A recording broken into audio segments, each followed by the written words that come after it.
Hello friends, நீங்கள் electrical ஸ்டூடெண்ட்ஸா? உங்களுக்கு எலக்ட்ரிக்கலில் வரக்கூடிய சர்க்யூட்ஸை சிமுலேஷன் பண்ணி பார்க்குறதுக்கான நாலேஜ் இல்லையா?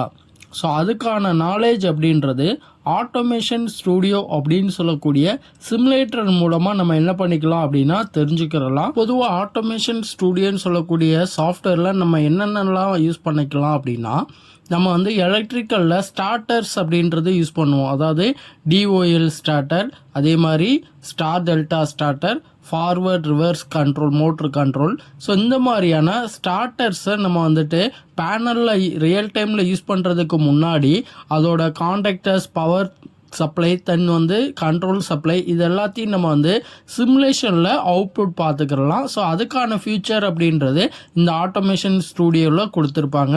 அதே மாதிரி பேசிக்ஸான சர்க்யூட்ஸோட அவுட்புட் அப்படின்றத நம்ம வந்துட்டு பார்த்திங்கன்னா மல்டிமீட்டர், அதே மாதிரி ஆஸ்லோஸ்கோப் வச்சுட்டு அதோட அவுட்புட்டையும் நம்ம என்ன பண்ணிக்கலாம் அப்படின்னா வெரிஃபை பண்ணிக்கலாம்.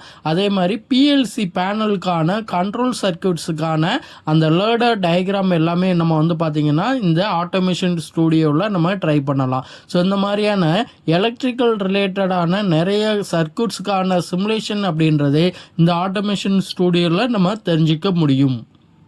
இந்த வீடியோ உங்களுக்கு யூஸ்ஃபுல்லாக இருந்தது அப்படின்னா லைக் பண்ணுங்கள், ஷேர் பண்ணுங்கள். தேங்க்ஸ் டு வாட்சிங்.